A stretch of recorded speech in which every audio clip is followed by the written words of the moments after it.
Amos felt he could bear affronts himself, but what was the meaning of a man's life if it did not make the way better for those that came after him? Continuing my read through the Newbery Award winners, today we have Amos Fortune Freeman by Elizabeth Yates, which won the award in 1951. Elizabeth Yates was born in Buffalo, New York in 1905. She grew up on a farm as one of 7 children and was obsessed with books from pretty much the beginning. Even before she could read, she was trying to copy the letters from her picture book in order to write her own stories. When she was 10, her older sister gave her a list of books she should read before she's 18, and she credited that for helping her become such a voracious reader. Her teachers recognized her talent and encouraged her to keep writing, and that really became the goal of her life, to become a writer. After she graduated, she convinced her parents to let her move to New York City, where she did pretty much any kind of writing that she could in order to try to scrape by. She married her husband in 1929, and they moved to England for his job. They lived there for 10 years, during which they traveled a lot, and she basically lived at the reading room in the British Museum. She also published her first book in England in 1939. Unfortunately, they had to move back to the States because her husband started losing his eyesight.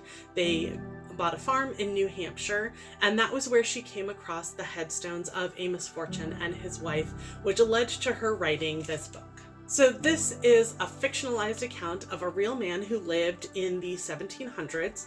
Amos Fortune lived in Africa and was captured by slavers and brought across to Massachusetts, where he was sold. He learned valuable skills and eventually was able to purchase his own freedom. After that, he set up his own business and ended up buying the freedom of several other people. His first wife, who unfortunately passed away in the first year of their marriage, and the woman that he would then spend the rest of his life with. They moved to Jaffrey, New Hampshire, where he grew a large and successful tannery business and eventually purchased his own land and built his own house.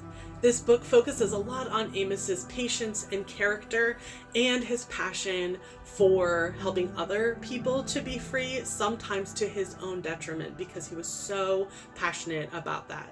I thought that this book did a pretty good job of showing how terrible slavery was, even when the person who was enslaved was in a quote-unquote good situation. It shows Amos as an intelligent, thoughtful, kind, wise, spiritual, and dedicated person. And it casts a lot of questions about why other people looked down on him or considered him not equal just because of the color of his skin. I have seen some critiques on this book for softening slavery or making it not seem as terrible, but I respectfully disagree. I think that it may not be as forceful as some people might want. There are racist comments made by other characters about Amos and other people of color, but I don't think that it shows them as correct. I think that it reflects the time period that it's showing, but I also think that Yates lets the story speak for itself. So when people in the story say things like, "It's too bad he's not white, think of all the good he could do for the church," I think you're supposed to immediately go, "That's ridiculous." Or when someone says, "We have to take care of them because they're like children and they can't manage their own money," then you have a man who goes and builds an entire business and has his own apprentices.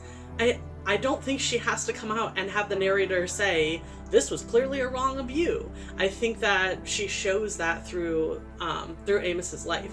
I also think it's important to remember 2 things. One, that she is retelling a life set at a very particular time and place. And slavery in Massachusetts looked different than slavery on the southern plantations. But I don't think that she diminishes. In fact, over and over, she shows how just being owned by somebody, no matter how good the situation physically, is still a mental and a spiritual and a social evil. I think the other thing that we should consider is that this was published in 1950 and won the award in 1951. For a woman to be writing a children's book with a person of color as the main character and portraying him the way that she does Amos, I think speaks volumes and is pretty revolutionary for that time in history. The opening of the book does have some of the more graphic descriptions of what slavery was like, particularly through Amos's capture, the holding at a port, and then that trip across the Atlantic. And though she does it in an age-appropriate way, she doesn't gloss over the cruelty of the slavers, how many didn't make it across the Atlantic, as well as the impact that had on people to be treated like property, to be treated like animals or a commodity. I think that this could be a really great book to be read with a child. I think it could be a great supplement to a history unit, and a lot of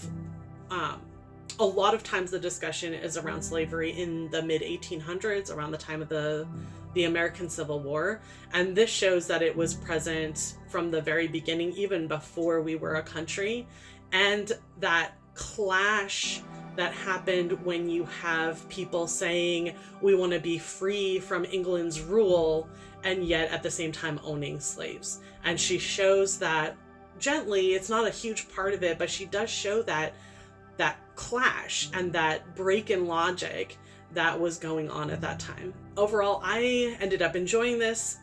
She makes a note at the beginning that there are papers available.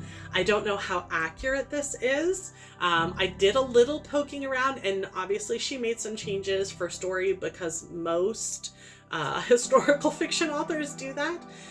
But it made me curious about the life of this man and kind of wanting to know more about it. But I can't speak as to how accurate her portrayal is, but the portrayal she provides, I think, gives us an interesting look at a particular time and place. Next up, we have Ginger Pie by Eleanor Estes. Thanks and happy reading!